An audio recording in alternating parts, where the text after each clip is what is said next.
আসসালামু আলাইকুম। ছাদে আসছিলাম কাপড় মেলার জন্য। এখন এসে দেখি লাউ বড় হয়ে গেছে। আপনাদেরকে বলছিলাম না, এখন দেখাবো না পরে দেখাবো। তো এই আমার সেই লাউ। এখন আমি লাউটা কাটবো। ভাবলাম যে আপনাদেরকে দেখাই। দুইটা গাছে দুইটা লাউ ধরছে। তো আলহামদুলিল্লাহ, আল্লাহর রহমত।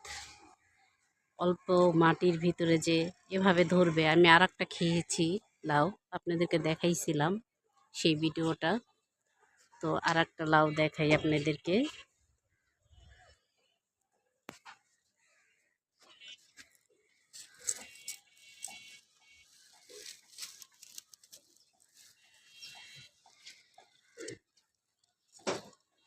এই আর একটা লাউ।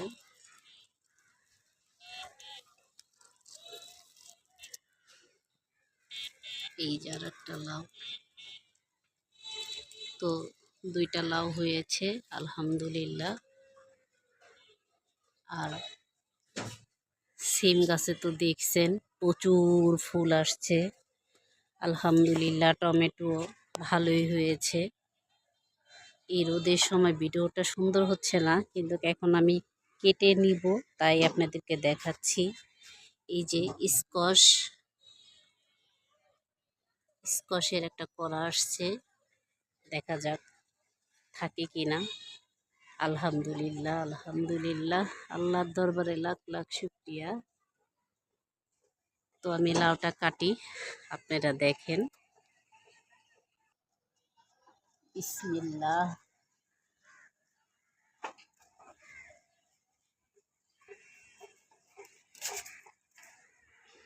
এই সেই লাউ, দেখেন একদম টাটকা গাছ থেকে কাটলাম, কত সুন্দর। আর একটা আছে, সেটাও দেখাচ্ছি। ঠিক আছে, এই তো আর একটা কাটছি।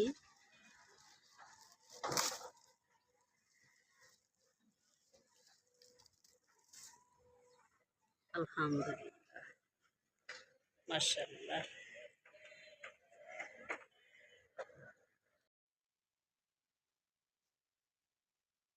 এই তো দুইটা লাউ কেটে নিয়ে আসলাম, আর কিছু লাউ পাতাও আছে, সেগুলি ভাজি করব।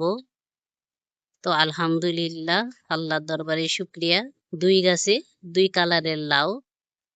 আর এই লাউ যত তাড়াতাড়ি কাটবো তত তাড়াতাড়ি আরো করা আসবে, আবার হবে। কারণ যেহেতু অল্প মাটি, একটার বেশি দুটো হতে চায় না, সেই জন্য গাছে তাড়াতাড়ি কেটে নেওয়াই ভালো। আর লাউ তো এমনি কচি খাইতেই ভালো লাগে, বাতি হইলে ভাল লাগে না, বাতি হইলে টক টক লাগে। তো এই ছিল আজকের ভিডিও। কেমন লাগলো আপনাদের সাথে শেয়ার করলাম, আপনারা জানাবেন। আর এই যে আমার সিম গাছে প্রচুর পরিমাণে ফুল আসছে। সিম যখন তুলবো তখন দেখাবো, আল্লাহ যদি দেখায়। আর করল্লা গাছে আপাতত করল্লা নেই, আর টমেটো তো ধরছেই। তো আজকে এখানেই বিদায় নিলাম। আপনারা ভালো থাকবেন, আমার জন্য দোয়া করবেন, যেন এইভাবে আরো ভিডিও আপনাদেরকে দেখাতে পারি। অনেক সময় দেখেও শান্তি। তো আজকে বিদায় নিলাম। আসসালামু আলাইকুম।